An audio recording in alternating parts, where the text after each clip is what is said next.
बड़े मुस्कुरा के आपने दिन का आगाज किया है क्योंकि मैंने कल अपना वक्त बर्बाद नहीं किया।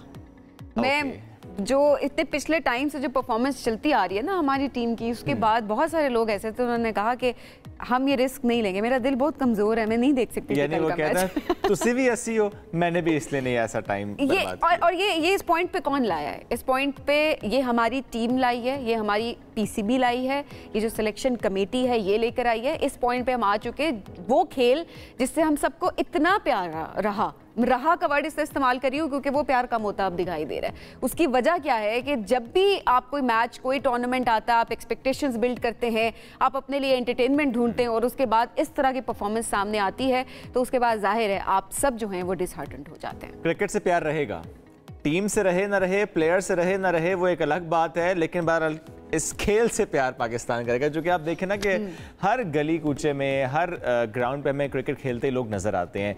उस पर हम ये सवाल करते हैं कि अच्छा, इतनी बड़ी आबादी का मुल्क है, इतना टैलेंट है, हर तरफ हम देखते हैं कि मैदान सजे होते हैं, तो टैलेंट के नाम पे ये मिला है हमें। एग्जैक्टली। अच्छा, अब मोहसिन नकवी साहब ने कल कहा है ना कि सुना था कि छोटी सर्जरी से फर्क पड़ जाएगा, अब बड़ी सर्जरी करनी पड़ेगी। जो इशारा उन्होंने किया है वो इसी तरफ किया है कि पहले थोड़ी चेंजेस लेकर आए थे टीम में, अब ज्यादा चेंजेस लेके आएंगे। नहीं, सवाल आपसे ये है, ये बताएं कि आप वर्ल्ड कप का इंतजार कर रहे थे कि वर्ल्ड कप में टीम अच्छा नहीं परफॉर्म करेगी, मतलब सबसे बड़ा टूर्नामेंट, सबसे बड़ा कप, उसके लिए आप इस बात का इंतजार कर रहे थे कि आपकी टीम जो नहीं अच्छा परफॉर्म करेगी उसके बाद आप टीम चेंज करेंगे। ऐसे तो नहीं होता। फिर लोग आपसे सवाल करते हैं, अवाम आपसे सवाल करती है, आप डिसीजन मेकर है, आपको डिसीजन पहले लेना चाहिए था। आपने एशिया कप में हाल देखा था, फिर आपने उसके बाद 2 सीरीज गुजरी हैं, आपने उनमें हालात देखे थे, और उसके बाद वर्ल्ड कप से पहले इतने मेजर डिसीजंस आपको लेने थे टीम चेंजेस के हवाले से, आपने नहीं लिया। दूसरा सवाल वहाब रियाज साहब पे ऑब्वियसली बिल्कुल क्वेश्चंस बिल्कुल उठते हैं, और सवाल तो सभी यूँ तो सब पे उठ रहे हैं, लेकिन जो आपने कहा ना, पहले टूर्नामेंट्स हारे, पहले मैचेस हारे, और उसके बाद हमने जिस तरह इस वर्ल्ड कप के आगाज़ में देखा कि उस टीम से हारे जिससे टीम से हारना बिल्कुल बनता नहीं था। उसके बाद भी एक मौका आया था कि आप इंडिया से जीत जाते तो आपके सारे दाग धुल जाते। अच्छा, इसमें बॉलर्स ने बहुत अच्छा खेला, बॉलर्स ट्राइड वेरी वेल, लेकिन जो बैटर्स थे उन्होंने वो सारी कीती कराई के खूह छिपा दी थी, वो उन्होंने काम किया। बाबर, उस्मान, रिजवान, फखर, इफ्तिखार, शादाब, इमाद, जिसका आप नाम ले लें, सब ने अपनी विकेटें तो है ना तोहफे में रख के दी, बिल्कुल ऐसे। तो वो सारी जो मेहनत है ना वो तो उन्होंने ज़ाया कि ज़रा गम गुस्से का इजहार कौम कर रही है।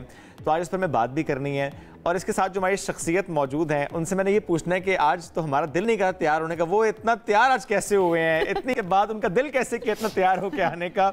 हनीफ अब्बासी साहब सीनियर रहनुमा पीएमएल के साथ मौजूद हैं। Good morning sir. Thank you so much. Match देखा सी?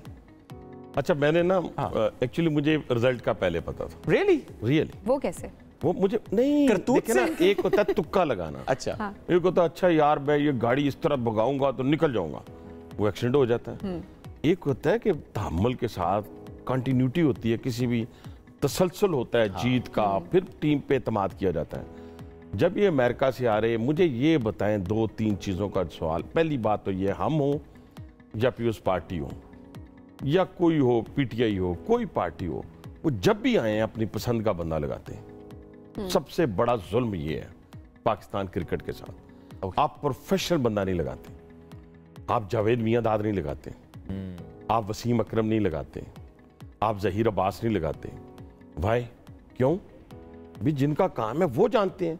हम पूरी कौम को क्रिकेट से आप वाली बात है मोहब्बत, बिल्कुल, लेकिन ये नारा खत्म कर दें, ये सॉन्ग भी खत्म कर दें, आप जीतो या हारो हम तुम्हारे साथ, ये कौन सा कॉन्सेप्ट है यार? कि ये बच्चे जाते हैं जाके तो बड़े 5 स्टार होटल को देख के आंखें खुल जाती हैं इनकी, या फर्स्ट क्लास में बैठ के इनकी आंखें खुल जाती हैं, इन्होंने कभी ये चीज़ें देखी नहीं होती, ये सारे गुम हो जाते हैं। इनके ऐड बंद करें, इनको ऐड बंद करें, ये पूरी कौम को डिसाइड करते हैं, और इनकी सिलेक्शन करने वालों को पकड़ें जिन्होंने गलत सिलेक्शन की है, और मेरे जैसे बंदे को बिठा दें। मैं नहीं बैठूंगा कभी भी, मैं प्रोफेशनल नहीं हूँ, लेकिन क्रिकेट को देख देख के हम इतने अल्हम्दुलिल्लाह एक्सपर्ट हो गए हुए हैं कि हम बता सकते हैं। यार आजम खान को लेके जाना इसी तरह ही है जैसे मेरा मुंडा जिद करे कि नहीं यार वो तो फिर माशाल्लाह आपकी तरह स्लिम एंड स्मार्ट है, तो स्मार्टनेस के नंबर तो उसको मिल जाएंगे। चले क्रिकेट भी थोड़ी बहुत उसको आती है, सही, लेकिन वो ये तो कोई नहीं कहेगा यार फिटनेस के हवाले से ये क्या चीज़ है। लेकिन उनको ड्रॉप करके जिन्हें खिलाया उन्होंने भी क्या किया? छोड़े ना सर, पहले तो पूरी टीम ही जो है ना सिफारशी है, पूरी टीम, और ग्रुपिंग है इसमें, हमें तो पता ही नहीं है। पूरी टीम सिफारशी है, पूरी टीम। बाबर आजम को आपने हवा बना दिया, कोहली के बराबर ले गए, और खुदा का नाम ले, विराट कोहली। और सुने तो सही, विराट कोहली के पिछले 40 मैचेस उठाएं, उसके मैच विनिंग इनिंग्स देखें, इस बंदे की एक भी, इसको सिर्फ देख लें हेड एंड शोल्डर में देख लें, सॉरी मैं क्या गया, किसी और में देख लें, पेप्सी में देखो, खुदा का नाम लो। आपकी क्रिकेट जो है एक हम सिर्फ कवर ड्राइव तो ज़हीर अब्बास से अच्छी कोई खेलता ही नहीं था, ठीक है नहीं, और आज तक माइकल आल पैदा ही नहीं हुआ उसकी उस जैसी कवर ड्राइव। आप उस पर एक मुझे बताएं, जाती तौर पे वो खेलता है, अपनी इनिंग्स को बड़ा करता है, अदरवाइज किसी सूरत भी आपको उसकी क्रिकेट को आप मैच विनिंग एक इनिंग बता दे, नहीं है, ठीक है सर। पहला पॉइंट मैंने आपको बता दिया कि पीसीबी के हवाले से हमें प्रोफेशनल लोगों को हमने क्यों नहीं किया ये जी, क्यों नहीं किया? अब क्यों नहीं किया ला, तो मैंने अब इससे खुल के बात मैं क्या कर सकता हूँ, ठीक है। अब इससे भी ज्यादा मैं कोई अथॉरिटी तो नहीं था ना अथॉरिटी हूँ, लेकिन मैं एज ए पॉलिटिकल वर्कर हमने सच भी कहना है यार, सही बात। हमने हर वक्त ये तो नहीं लगी लिपटी बातें करके तो निकल जाना है इस तरह पतली गली से। इस पाकिस्तान के लिए बात करनी है, सही बात है। इस पाकिस्तान के लिए अगर हम बात नहीं करेंगे तो फिर समझें कि हम अपने घर में बैठ जाएं और अपनी ज़ात तक महदूद हो जाएं। अगर हम पब्लिक रेप हैं, नेशनल असम्बली के मेंबर हैं, हमारी आवाज़ सुनी जाएगी, तो खुदा के लिए इस पाकिस्तानी कौम को वो दें। इसी तरह हॉकी के अंदर आप देखें, बेड़ागर कर दिया, 3 ग्रुप हैं, अच्छा मेरी पसंद का कोई आ गया, फिर उस पार्टी ने अपनी लगा दी, मैंने अपना लगा दिया, इस तरह नहीं काम चलेगा। वहां भी बहुत बड़े बड़े प्लेयर्स पड़े हैं, प्रोफेशनल होने चाहिए, हमारा कौमी खेल था उसको वापस लेके आए। ये कभी मैं देखे, कल आपने बात की, मैच देखा, मैंने पहला हाफ तो देखा ही नहीं, मैं अपने दोस्त के साथ मगन था, गपशप लगा रहा, अच्छा टाइम गुजारा आपने, बहुत अच्छा क्वालिटी टाइम, ठीक है। उसके बाद मैं घर गया, मैंने टीवी लगाया, अच्छा, तो 119 स्कोर था। जरा सा मेरे दिल में ये पैदा ही नहीं हुआ कि पाकिस्तान जीत जाएगा, फिर भी नहीं हुआ, खुदा की कसम नहीं पैदा हुआ। वैसे कम टारगेट था, फिर क्यों नहीं हुआ? उसकी वजह, उसकी बुनियादी वजह, आप बॉलर की आप तारीफ कर रहे हैं, मुझे बात बताएं, अमेरिका की ये जो यूएसए के साथ मैच है, उधर बॉलर कहाँ थे? कोई एक बॉलर बताएं जिसके बलबूते पे जैसे वसीम अकरम, वकार यूनस होता था, ठीक है ना जी, हमें अब्दुल कादर था, ठीक है, हमें पता था ये स्पिन में विकेटें लेगा, ठीक है। अब यहाँ पे तो किसी एक प्लेयर पे आप रिलाई नहीं कर सकते। इतने पुराने नाम ले रहे हैं, एक नाम मिस कर दिए जी, हाँ, किसका? इमरान। नहीं, क्रिकेट के हवाले से तो मैं हमेशा उनका नाम लेता हूँ कि वो अच्छे बॉलर थे, मुझे कोई वो मतलब कि उसमें उन्होंने काफी मेहनत की, स्ट्रगल की और बड़ा नाम पैदा किया मुल्क का। मैं ये नहीं कहता, कभी भी मैंने ये नहीं कहा कि मैं बुक्स नहीं रखता किसी हवाले से, जो जिसका राइट बनता है उसको देना चाहिए। लेकिन ये देखें कि इन लोगों को आज किसी एक बॉलर का मुझे नाम बताया कि अगले मैच में वो 4 विकेट ले लेगा। आप किसी पे ट्रस्ट नहीं कर पाते। पूरी हारिस टीम के अंदर आपको कंसिस्टेंसी हारिस रऊफ देखें, एक ओवर में 30 उसको स्कोर पड़ जाता है। शाहिद अफरीदी साहब, मैं हैरान हूं, नहीं सॉरी शाहीन अफरीदी साहब, उनको पिछले मैचों में देखें कैसे मार पड़ी है। किसी एक बॉल, कोई स्पिनर है आपके पास? ये शादाब देखें, ये अमाद वसीम देखें, वो इन लोगों को तो क्लब क्रिकेट से भी कम क्रिकेट खेली है इन्होंने। क्या वजह ये है कि क्रिकेट से भी खेल नहीं पा और दूसरी बुनियादी वजह, जी मैं आज फिर कहूंगा और वजीर आज़म साहब को मैं खुद भी मिल के कहूंगा, प्राइम मिनिस्टर साहब को, कि हमें डिपार्टमेंटल जो क्रिकेट है उसको रिस्टोर करना है। हमने डिपार्टमेंटल जो हॉकी है उसको रिस्टोर करना है। उस वक्त का पीआईए कस्टम के जो मैचेस हुआ करते थे, आपको तो याद नहीं, हम देखा करते थे, उसमें से प्लेयर निकला करते थे, उसमें हमारी कौमी टीम के प्लेयर्स खेला करते थे। इसी तरह क्रिकेट की टीमें होती थी, वो उनको पैसे देते थे, सैलरी देते थे, वो उस वजह से अपनी पूरा फोकस अपनी क्रिकेट के ऊपर होता था। आज क्रिकेट से हटके आप देखना, ये काम एड में आना, यार दुनिया में लोग कह रहे हैं ना मॉडलिंग अच्छी करते हैं, खेलते हैं, मॉडलिंग आप मॉडल बहुत है दुनिया में यार। पाकिस्तान में इतने खूबसूरत लड़के हैं, इतनी खूबसूरत लड़की हैं, वो सारी मॉडलिंग करती हैं, उनका काम है, उन्होंने उसको प्रोफेशन को अपनाया हुआ है, वो करने दें उनको। आप किधर ये तो पाबंदी लगाएं अगर इनसे आपने क्रिकेट खिलवानी है। इनकी आंखें फट जाती हैं बड़ी-बड़ी चीजों को देख के। ये तो हर जगह होता है, मतलब आप इंडियन प्लेयर्स हर जगह होता है, तो फिर वो डिलीवर भी करते हैं। हाँ, ये डिलीवर करें ना पहले, फिर इनको आप बनाएं। आप क्या करते हैं, आप एक प्लेयर को देखते हैं जो उसने हेयर कटिंग ऐसे की हुई है उसने कपड़े आज ऐसे पहने हुए हैं, आज वो फलां जगह के ऊपर उसका निकाह है, 10 दिन उसको चला देते हैं। ना उसका कोई बैकग्राउंड, ना उसकी कोई सीवी। अब खेल पे बात नहीं करते उसकी, ना उसकी कोई सीवी कि अभी उसने जनाब 100 मैचेस के अंदर इतनी इनिंग्स खेली हैं और उसमें इतनी कामयाबी पाकिस्तान को दिलाई। ये पाकिस्तान का नाम है, ये वो पाकिस्तान को रिप्रेजेंट कर रहे हैं। आप एक नसीम शाह को रोते हुए देखा आपने? हाँ। इनमें से कोई बंदा देखे, किसी को बाबर को देखे इंटरव्यू देते हुए, निकालें दोबारा फुटेज चलाएं, उसके चेहरे पे कोई पशेमानी है? वो तो नहीं, देखे एटीट्यूड ही बाबर का बहुत बाबर बदला का हुआ दिख एटीट्यूड रहा है। देख लें, बाकियों का देख लें, वो एक चाचा हमारा है उसका देख लें। वो इन लोगों को तो मैं कहता हूं किसी और काम के लिए लगाएं, बाउंड्री पे खड़े होकर ना बच्चों की जगह इनसे बाल पकड़वाएं। और दूसरी बात ये है कि किसी सूरत आप देखें, मैं नसीम शाह को बड़ा एडमायर कर रहा हूँ रात से। देखिए उसके अंदर एक एहसास है ना, मैं उसकी विकेटों पे नहीं जा रहा, मैं उसके रन्स पे नहीं जा रहा, लेकिन कम से कम उसे एहसास तो हुआ है। वो जिस तरह कौम इतनी परेशान है, उसको भी एहसास है। बाकी सारे के बूथे देखें उसी तरह की, उसी तरह कोई परेशानी नहीं। चलिए थोड़ी बात हम सियासी माहौल की करते हैं। जब बात सियासी माहौल की है तो उसमें एक बात जो बार बार होती है वो है कि क्या मुज़ाकरात हो जाएंगे, क्या बातचीत हो जाएगी, क्या सियासी जमातें मिल बैठेंगी, क्या पाकिस्तान की बात होगी, या कि हम वही इंतशार देखेंगे, वही इंटॉलरेंस देखेंगे जो कि हम पिछले कई दिनों से, कई हफ्तों से, कई महीनों से देखते चले आ रहे हैं।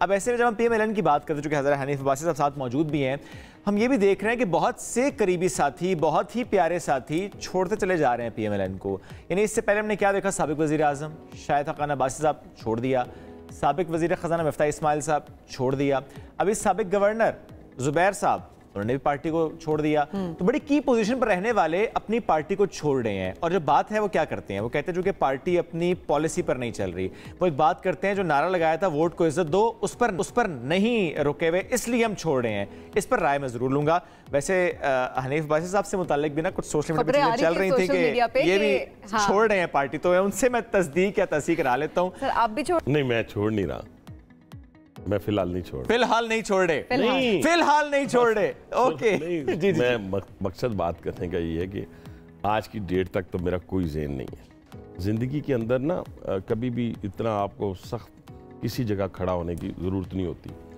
आप वक्त के साथ साथ अपने फैसले करते हैं, ज़िंदगी के फैसले आपने करने। हाँ, अल्हम्दुलिल्लाह आज की डेट तक मैं चट्टान की तरह, और जो दीवार रेत की नहीं पत्थर की दीवार, उसकी तरह मैं अपनी पार्टी के साथ। ठीक है, लेकिन क्या वोट को इज्जत दो का नारा क्या आज PMLN उस पे खड़ी है? सर सच्ची बात करनी है, पार्टी खड़ी है इस नारे पे कि नहीं? वोट को इज्जत दो से मुराद ना, लोगों ने कुछ और लिया था, मैंने डे 1 से कुछ और लिया था। अच्छा, हाँ, एक ज़हन में रखें कि ये जो हमारे अंदर चीज़ें पैदा हुई हुई हैं ना, कल भी देखें 7 के करीब हमारे शहीद हुए हैं फौजी जवान। बिल्कुल, हमने वोट को इज्जत देने का मकसद ही कुछ पार्टियों ने ये बना लिया कि फौज को गाली देनी है। बिल्कुल गलत बात, ये बिल्कुल गलत बात, बिल्कुल गलत। वोट को इज्जत देने से मुराद ये है कि वोट जिसको पड़े उसके नाम का निकले। सही, ठीक है। और वोट को इज्जत देने से मुराद ये है कि वोट आप लेके तो फिर आप प्राइम मिनिस्टर बने, फिर आप वजीर आला बने। वोट के बगैर आप ना वजीर आला बने, ना वजारत उज़्मा कबूल करें। ये है वोट को इज्जत देने का कॉन्सेप्ट। मेरे ज़हन के अंदर हमेशा से यही रहा। इस वक्त वोट को इज्जत मिली हुई है अल्हम्दुलिल्लाह। अच्छा, मैं इस वक्त वोट को इज्जत की बुनियाद के ऊपर एक वजीर आला है हमारी, एक वजीर आज़म। जुबैर साहब ने क्यों कहा कि वोट को इज्जत नहीं मिल रही? देखिए, जुबैर साहब का जो इशू है ना, वो जस्टिफिकेशन अपनी जब भी बंदा कोई पार्टी छोड़ता है, एक तो पहली बात ये है कि हमारी पार्टी बड़ी वज़ेदार है, वो निकालती नहीं है, बंदा खुद ही निकल जाता है। हालात ही ऐसे पैदा कर देते हैं। कुछ हालात भी ऐसे पैदा हो जाते हैं, कुछ बंदे के अपने भी करतूत ऐसे होते हैं, कोई एक दोनों चीज़ें हैं। अच्छा, हालात भी पैदा कर दिए जाते हैं, ये भी हकीकत है, और दूसरी ये है कि करतूत कुछ ऐसे होते हैं। अब जुबैर साहब वाला इशू बिल्कुल डिफरेंट है। वो कोई मामला ऐसा है जो लीडरशिप तक पहुंचा, वो एक्सपोज हुए, जिसकी बुनियाद पर लीडरशिप ने उनसे डिस्टेंस कर लिया। ये वजह है, लेकिन वो उस वजह को यहाँ बयान करना मैं समझता हूँ मेरे लिए मुनासिब नहीं है। तो इसीलिए बाकी भी दोस्तों को हो सकता है किसी को मजबूर कर दिया गया हो कि एक रिस्पेक्ट इंसान मांगता है। देखिए, बहुत सारे लोगों को सियासत में आने के 2-3 तरीक़ाकार हैं। एक है कि बहुत मालो दौलत है, आपने देखा होगा वो पार्टी फंड्स या इधर उधर दे दूँ कि वो पार्टी में आ गए। अब उन्होंने प्रोटेक्शन करनी है किसकी? अवाम की नहीं, उन्होंने प्रोटेक्शन करनी है अपनी मालो दौलत की। दूसरे हैं कि उनको शौक़ है बदमाशी का, खड़पैंची का, उन्होंने अपनी बदमाशी। और तीसरी एक नस्ल है तीसरी ये है कि जो एक पॉलिटिकल वर्कर है, जो नीचे से आया ग्रास रूट से, जिसने दरियाँ बिछाई हैं, हाथ से लेवी वाले पोस्टर लगाए हैं, वो एक पॉलिटिकल विजडम लेके आया है, वो एक नज़रिए के साथ आया है, वो बस्तगी के साथ आया है। अब वो इज्जत का भूखा है, वो लीडरशिप की खातर अपनी जान देने के लिए तैयार है, लेकिन किसके बदले? जो तो ज़मीन लेगा लीज पे, जो दवाइयों का ठेका लेगा, जो पुलों का ठेका लेगा, वो तो लीडरशिप के साथ नहीं खड़ा हो सकता। ये सीधी सी बात है। हाँ, लीडरशिप उसको इज्जत देगी, उसको थपकी देगी, उसके एक फ़ोन के ऊपर हाजिर होगी, यहाँ भी बताएं क्या, वो फिर लड़ जाता है। वो फिर उसे उम्र कैद हो जाए, फिर उसे फांसी की सज़ा हो जाए, उसको 11 महीने काल कोठरी में डाल दिया जाए, वो नहीं हिलता। हाँ, जब वो देखता है कि अपनी मेरी रिस्पेक्ट पे कंप्रोमाइज़ होगा, तो जो ज़मीर वाला होगा ना, उसके लिए ये फिर कोई चीज़ मानी नहीं रखती। इक़्तिदार है, नहीं है, मैंने पर वो छोड़ देगा। हाँ। अब भाई साहब, अगर कभी आपको PMLN छोड़नी पड़े, अगर आप कभी छोड़ें, क्योंकि आपने फिलहाल का लफ्ज़ इससे पहले इस्तेमाल किया है, हाँ। क्या वजह होगी? एक पॉइंट ऐसा जहां पर आपको टॉलरेट नहीं करेंगे। मैं तो अब मेरी तो आज की डेट तक, मैं बार बार कह रहा हूँ ना, देखे ना ये अल्फाज बड़े, आज की डेट तक मेरी लीडरशिप ने बड़ी इज्जत की है। मैं वजीर भी नहीं बना, लोगों ने बड़े इसके ऊपर तबसरे किए, मुझे बहुत सारा कुछ, लेकिन मैंने उन्हें ये बात कही कि जब मैं MNA भी नहीं था, उस वक़्त अल्लाह ताला के फजल करम से मुझे मेरी लीडरशिप ने हर जगह इज्जत और एहतराम दी। बाकी बातें मैं इसलिए नहीं दोहराता, फिर आप कहेंगी दोहराने जो मैंने मांगा उन्होंने दे दिया, जो मैंने मांगा उन्होंने दे दिया। मुझे पोर्टफोलियो दिए गए। मेरी सजा के बावजूद मौजूदा वज़ीर आज़म शहबाज शरीफ साहब ने मुझे एडवाइज़र लगाया पिछली 16 माह की हुकूमत। वो तो बाद में मेरा केस ख़त्म हुआ, ठीक है। फिर उसके बाद मुझे उन्होंने हर जगह के ऊपर, आज भी वो मेरी पहली जो मैं कॉल करता हूँ, अभी चाइना थे, मेरा हाथ लग गया, उनको मैंने कोई चीज़ भेजनी थी, इलेक्ट्रिक बसेस का तो जिक्र मैं कर दूँ ना कि वो आ गई हैं इस्लामाबाद। वो अच्छी बात है, वो आ गई हैं, 160 बसेस हैं और तमाम इस्लामाबाद 76 साल में पहली दफ़ा इंटरकनेक्टेड हो जाएगा पूरी इसके साथ। सर, हम तो इस बात पे खुश हैं कि आप आ जाते हैं और बता देते हैं, वरना जिनको बातें बतानी चाहिए, सो सॉरी, लेकिन आपके मिनिस्टर्स वगैरह गायब हैं, नजर नहीं आते। ये बड़ा अच्छा आपने क्वेश्चन किया मेरे भाई ने। देखें, मैं तो नाम ले देता हूँ, पूरी कैबिनेट में से 3 से 4 लोग आते हैं, बाकियों का भी लूँगा जिनको आगे डिफेंड करना चाहिए। आप देखें ना, आजम नज़ीर तारड़ साहब होंगे, अता तारड़ होंगे, 2 हैं और एक डॉक्टर मुसद्दिक, 3 लोग हैं जो आकर पूरी हुकूमत को डिफेंड करते हैं। वो हमने कोई ठेका नहीं लगाया, हमारी तो जिम्मेदारी नहीं है।